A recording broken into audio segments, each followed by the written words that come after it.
வந்து மேயர் பெரிய அவர்கள்ட்ட கேட்குறப்போ கிட்டத்தட்ட முடிஞ்சிருச்சு அப்படின்னாங்க. பட் இன்னைக்கு இப்போ இந்த 2025லையும் இந்த பிரச்சனைகள் வந்து சரி செய்யப்படலையோ அப்படின்ற மக்களுக்கு வந்து ஒரு சந்தேகம் இருக்குது. அந்த லே அவுட்டில் போய் வீடியோ எடுத்தாந்து போட்டு காமிக்கிறாங்க. அது அரசியல் பண்ணுறாங்க. அவ்வளோ லே அவுட் இருக்குல்ல, வெளில அவுட்டோரில் போட்டிருக்காங்க லே அவுட்டு, அதில் போய் வீடியோ எடுத்தால் தண்ணி நிற்க தான் செய்யும்.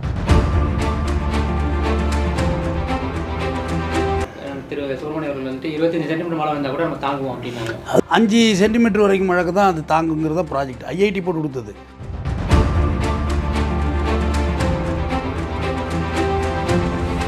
நான் விஷுவல் ஷாட் வச்சுருக்கேன், என்னோட செல்லில் வச்சுருக்கேன். சம்பரமாக ஏரியா திறந்து விட்டது ஜெயலலிதா. அது எவ்வளோ பெரிய தப்பு.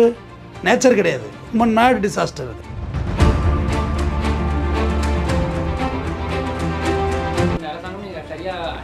கரெக்டாக பண்ண பம்பரமாக சுற்றுறாங்க. வேறு என்னங்க பண்ண சொல்கிறீங்க? தெர்மாகோல் பிடிச்ச மாதிரி செல்லூர் ராஜை விட்டு வேணால் மழை பெய்யாமல் கொடை பிடிக்க சொல்லுங்கள் மெட்ராஸுக்கு. மழை பெய்யக்குள்ளே எங்கே எடுத்தாலும் தண்ணி நிற்கும். நான் தான் ஒத்துக்கிறேனே. இப்போ கூட உதயநிதினை வந்து ஒரு புதிய திராவிட கழகம்னு ஒரு கட்சியில் போய் கலந்துக்கிறாரு. கவுண்டரில் வந்து அதிகமாக பேசியிருக்காரு. சரி, உங்களுக்கு ஒரு ஜாதி இருக்கா? உங்களுக்கு ஒரு ஜாதி இருக்குது. எல்லாருக்கும் இங்கே ஒரு ஜாதி, எனக்கு ஒரு ஜாதி, எல்லாருக்கும் ஜாதி இருக்குது. கொள்கை ஜாதி இல்லைங்கிறது தானே சார்?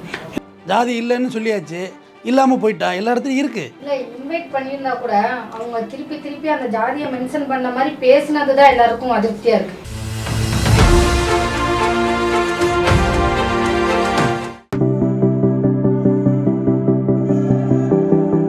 வணக்கம் சார். இப்போது தொடர்ந்து ஒரு 2-3 நாளாக மழை பெஞ்சிட்ருக்கு.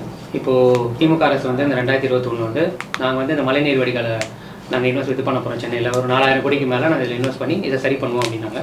2023 வந்து மேயர் பெரிய அவர்கள்ட்ட கேட்குறப்போ கிட்டத்தட்ட முடிஞ்சிருச்சு அப்படின்னாங்க. பட் இன்னைக்கு இப்போது இந்த 2025லையும் இந்த பிரச்சனைகள் வந்து சரி செய்யப்படலையோ அப்படின்ற மக்களுக்கு வந்து ஒரு சந்தேகம் இருக்குது. அதை பற்றி உங்களோட கருத்து? இல்லை, இயற்கையை வந்து ப்ரிடிக்ட் பண்ணுறதுலாம் ஒன்றும் கிடையாது. சுனாமி வரப்போதுன்னு யாருக்கு தெரிஞ்சுது? சுமத்ரா தீவுலேருந்து கொடுத்த தகவலை இந்தியாவில் பார்த்து சொல்லியிருந்தாலே பாதி பேர் படிச்சிருப்பான். அதுவே பார்க்கல. இயற்கையெல்லாம் ப்ரிடிக்ட் பண்ண முடியாது. இப்போ 5 சென்டிமீட்டர் வரைக்கும் மழைக்கு தான் அது தாங்குங்கிறத ப்ராஜெக்ட் ஐஐடி போட்டு கொடுத்தது. 15 சென்டிமீட்டர் ஒரே நாளில் பெய்யுது, ஒரே நாள் 30 சென்டிமீட்டர் பெய்யுது. எங்கள் ஊரெலாம் டெல்டா போட்டாங்கன்னா சூப்பாக போச்சு, வம்படியாக போச்சு. ஒன்றுமே இல்லை, பயிரெல்லாம் தேரவே தேராது. அப்படி இருக்கக்குள்ள இயற்கையை ப்ரிடிக்ட் பண்ணுறது என்ன இருக்குது? அப்படி இல்லை சார். இப்போ மழைநீர் வடிகால் அவங்க என்ன சொன்னாங்கன்னா, திரு சுப்பிரமணியம் அவர்கள் வந்துட்டு 25 சென்டிமீட்டர் மழை வந்தால் கூட நம்ம தாங்குவோம் அப்படின்னாங்க. அது ஒர்க் அவுட் ஆகும் அது.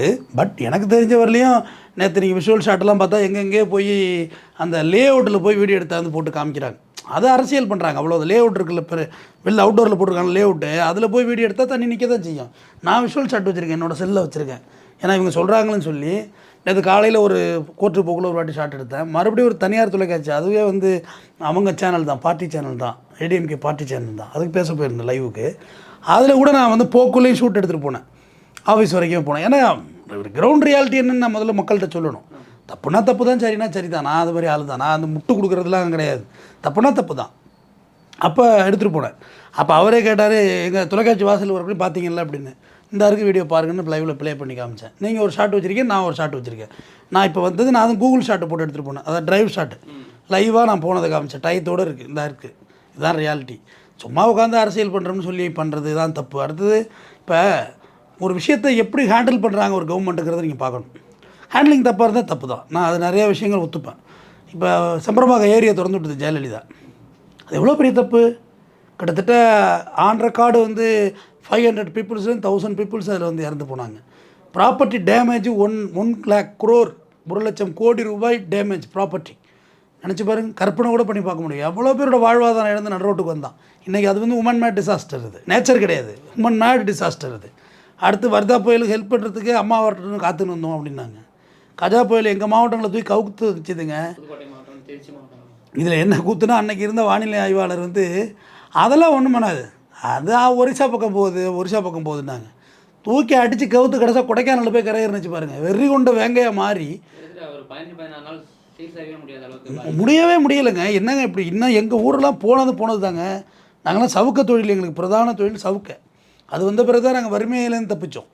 சவுக்கைக்கு முன்னாடியெல்லாம் விவசாயிகளை வந்து பெரிய பெரிய வறுமை தான். எவ்வளோ பெரிய லேபர் நீங்கள் லேண்ட் லார்டாக இருந்தாலும் உங்களுக்கு ஆள் கிடையாது. எங்கள் ஊர்களில் எங்கேயுமே இல்லை. மேன் பவர் இல்லாமல் ஹோட்டலில் பூரா நார்த் இண்டியன்ஸ் வச்சுருக்கான். மேன் பவர் இல்லை. கஜா புயல் வந்து எங்கள் ஊரில் தனியார் வானிலை ஒருத்தர் இருக்கிறார், வெதர்மேன். அவர் செல்வகுமார் வாத்தியார். அவர் தான் சொன்னார், கஜா சாட்சி எடுக்க போகுதுரா அப்படின்னாரு. அது அவர் சொன்னதை விட பயங்கரமாக இருந்துச்சு. அது இவனும் சொல்கிறத கேட்டுறாங்க, வேடிக்கை பார்த்துட்டு செல்ஃபி எடுத்து செத்து போயிருப்போம் பாதி பேர். நான் புயலை பார்க்க போகிறேன் செல்ஃபி எடுக்க சும்மா ஆஸ்பரா சீட்டு பறந்து வீசுனுச்சுங்க, அப்படி கழுத்தெல்லாம் தனித்தனியாக பறந்துச்சு. கஜா புயல் அப்போ நான் புதுக்கோட்டையில் தான் இருக்கேன். உங்கள் ஊர் பேராவூரணி புதுக்கோட்டை அட்டி சாத்தி எறிஞ்சு 16 நாள் ஆச்சு எங்களுக்கு. திண்டுக்கல் போய் திண்டுக்கல்லேருந்து அப்படியே கரையேறி கொடைக்கானல் போய் கவுத்துச்சு. இதுவரையும் கொடைக்கானலில் புயல் அடித்து கேள்விப்பட்டிருக்கீங்களா? அடிச்சுது. அதோட இயற்கையெல்லாம் ப்ரிடிக்ட் பண்ண முடியாது. பட் நம்ம எப்படி ஹேண்டில் பண்ணுறோம் அப்படின்றது தான் இங்கே முக்கியம். இந்த அரசாங்கம் நீங்கள் சரியாக ஹேண்டில் பண்ணது கரெக்டாக பண்ணலாம். பம்பரமாக சுற்றுறாங்க. வேறு என்னங்க பண்ண சொல்கிறீங்க? தெர்மாகோல் பிடிச்ச மாதிரி செல்லூர் ராஜை விட்டு வேணால் மழை பெய்யாமல் கொடை பிடிக்க சொல்லுங்கள் மெட்ராஸுக்கு. வேறு என்ன செய்யலாம்? இப்போ சிட்டி சைட்லலாம் க்ளீன் பண்ணி வச்சுட்டாங்க. பட் இன்னும் உள்ளலாம் வரல. வட சென்னையிலலாம் இன்னும் பாதிப்பு அதிகமாக இருக்குது. எங்கள் மக்களால் பார்க்கவே மாட்டுறாங்க அப்படின்றாங்க. இங்கே பாருங்கள், வட சென்னை தான் முதல்வர் தொகுதியாக அதுதான். மேயர் பிரியாவோடு அங்கே தான் இருக்குது. எல்லாரும் அங்கே தான் இருக்காங்க. யாரும் அப்படிலாம் இல்லை. அரசியலுக்கு இவங்களை ஏதாவது மக்களை போட்டு குழப்புறது, உங்களுக்கு ஏதாவது பிரேக்கிங் போடுறதுக்காக டன்னு மியூசிக்கை போட்டு அள்ளி அள்ளி தள்ளுறீங்க மாண்டேஜ். மழை பெய்யக்குள்ளே எங்கே எடுத்தாலும் தண்ணி நிற்கும். நான் தான் ஒத்துக்கிறேனே. மழை முடிஞ்சு ஒரு 1 ஹவர் கழிச்சு வடிதாங்கிறது தான் முக்கியம். குடமாக ஊற்றிக்கிட்டு இருக்குது தம்பி தண்ணி. அதில் திருண்டு ஓட்டைக்குள்ளே தண்ணி போகணும். டெலிவரி ஆகணும்னா சிரமம் தான் அது. ரெண்டாவது, இந்த மழைக்கு முன்னாடியே அந்த மழைநீர் வடிகால் அந்த ட்ரைனேஜ் இதெல்லாம் ஓப்பன் பண்ணாங்க. நீங்கள் என்ன பண்ணுறீங்க? மழை வெறும் குப்பை போட்டு குப்பையில் கொண்ட போடுறீங்களா? சும்மா கட்டி போன போக்கில் பைக்கில் அள்ளி வீசுறீங்க. அது சவுத்தால் பூரா என்ன செய்யுது? கேரி பேக்கு அது எல்லாம் வந்து அங்கங்கே போய் பிளாக் ஆகிடுது, அடைச்சிடுது. அதெல்லாம் இருக்குல்ல, எல்லாத்தையும் நான் செஞ்சுக்கிட்டு தான் இருக்க முடியும். ஒரு அரசாங்கிறது ஒரு ஜென்ரேட்டர், அது எல்லாமே செஞ்சுக்கிட்டு ஒரு கம்பெனி மாரி வச்சுங்களேன். ஸ்டார்ட் பண்ணால் நடந்துக்கிட்டு ஒர்க் ப்ராசஸ் போயிட்டு தான் இருக்கும். சில தொய்வுகள் இருக்கும், சில இடத்துல ஸ்பீட் இருக்கும். அந்த அப்படியே ஒரு ரேண்டமாக போயிட்டே தான் இருக்கும். மழை பெஞ்சோன்னா இவங்க நேற்று சொல்கிறாங்க இன்னும் நல்ல மழையே பெய்யலை அப்படின்றாங்க. ஒரு இடத்துல என்ன சொல்கிறாங்க, மழை நிறையா பெஞ்சிட்டு 15 சென்டிமீட்டர். மாற்று கருத்து இருக்குது. முன்னுக்கு பின் முரண். மாற்று இல்லை, முன்னுக்கு பின் முரணாக பேசுகிறது. அரசியலுக்காக ஏதாவது பேசுவாங்க. இப்போ ஏடிஎம்கே பேசுகிறாங்கன்னா வேறு வழி இல்லை. எதிர்கட்சி அவங்க கட்சியில் தினம் ஒரு 50 வருஷம் அரசியல்வாதிகள் வெளியேறிக்கிட்டு இருக்காங்க. அப்போ எதையாவது அங்கிட்டு கிட்ட அவங்களுக்கு இப்போ மழை பெஞ்சது நல்லதாக போச்சு. இந்த பக்கம் திருப்பிட்டாங்க. மழையை பாருங்கள் கவர்மெண்ட்டை பாருங்கள். கவர்மெண்ட் என்ன செய்யணும்? கவர்மெண்ட் வேலையை தான் பார்க்க முடியும். அப்படி செங்கோட்டையன் போயிட்டார். எங்கே போயிட்டார்? நேராக ரெட் போட்டு இதுக்கு தாவேக்கா போயிட்டார். ஆமாம், அவர் உடனே அதை மறைக்கிறதுக்கு இவங்க பேசுகிறாங்க. நல்லா கேட்டுக்கிடுங்க. அதிமுக வீழ்ச்சி அடைகிறது நான் ஒருபோதும் வருத்தப்படுவேன். காரணம், அதிமுகவின் வீழ்ச்சி பாஜகவின் வளர்ச்சி. மாற்று கருத்தே இல்லை. அந்த கட்சி மெல்ல விழுங்க ஆரம்பிச்சு விட்டது. மலைப்பாம்பு விழுங்கும் தெரியுமா? அப்படியே கொஞ்சமாக அதுமாதிரி விழுங்க ஆரம்பிச்சிட்டு. அவங்க ஒரு ஸ்டேட்டாக அப்படி தான் விழுங்கியிருக்காங்க. மகாராஷ்டிராவில் பால் தாக்கரோட மகன் உத்தவ் தாக்கரவே தோக்கடிச்சு ஏக்நாத் ஷிண்டே உள்ளே கொண்டு வந்தாங்க. கரெக்டாக உத்தவ் தாக்கரை பொண்டாட்டி அதுக்கு வாழ்த்து சொல்ல வச்சாங்களே. இதை விட எப்படி இருக்குது? எப்பா புறக்காவாசலில் பூர்றதுல முனைவர் பட்டம் பெற்றவர்கள் பாஜகவினர். ஆனால் பாஜக வந்து அதிமுக தான் கூட்டணி வச்சிருக்காங்க. இப்போ அந்த அதிமுகவின் அழிவு அவங்களுக்கு அது ஒரு பாசிட்டிவாக நினைக்கிறீங்க? பயங்கர பாசிட்டிவ். ஆர்எஸ்எஸோட வரலாறு படுத்து படிங்க, புத்தகம் இருக்கும், கொஞ்சம் எடுத்து படிங்க. அதெல்லாம் உங்களுக்கு வந்து அப்போ தான் நிறையா விஷயம் தெரிஞ்சுக்கலாம். ஒரு 24 பேர் சேர்ந்து கொடியேற்றுறாங்க. இந்த நாட்டை பிடிப்போம்னு பிடிச்சிட்டாங்களே இன்றைக்கி. ஒரு 6 மாநிலங்கள் மட்டும்தான் இன்னும். அது இங்கே தமிழ்நாடு வர முடியல. காரணம்னா அது இங்கே அறிஞர் அண்ணா, பெரியார், கலைஞர் கருணாநிதி, இப்படி திராவிட இயக்கத்தோட மைண்ட் செட் நம்மள்ட்ட அதிகம். நம்மள்ட்ட சாதிய பாகுபாடு குறைவு தான். தம்பி நார்த்தில் விட நம்மள்ட்ட எவ்வளோ கம்மி. மதத்தை பற்றி நம்ம வந்து முஸ்லீம்ஸ் எல்லாம் எதிரியாக பார்க்க மாட்டோம். ரம்ஜான் வந்தோடனே ஃபோன் அடித்து பிரியாணி எங்கே எனக்கு கொண்டு வரலன்னு நம்ம கேட்போம். தீபாவளி வந்தோடனே பலாரம் கொண்டு வரலன்னு அவங்க கேட்பாங்க. இங்கே உள்ள நம்மளோட மனநிலையே வேறு. அதை மீறியும் சில இல்லாத வேலையில் செஞ்சு காமிக்கிறாங்க. சில விஷயங்கள் நமக்கு நல்ல புரிதல் இருக்குது. நம்ம அப்படிலாம் போகக்கூடாது. சாதின்னு வேண்டாம், அதனால் தேவையில்லாத பிரச்சனை தான் அப்படின்றது நமக்கு தெரியும். நம்ம அதை கையில் தூக்குறது இல்லை. நார்த்தெல்லாம் ஹெவியாக இருக்கே. இப்போ ஆளுங்கட்சியிலே வந்துட்டு ஜாதிய மனப்பான்மையோடு இருக்காங்க. இப்போ கூட உதயநிதினை வந்து ஒரு புதிய திராவிட கழகம்னு ஒரு கட்சியில் போய் கலந்துக்கிறாரு. கவுண்டரில் வந்து அதிகமாக பேசியிருக்காரு.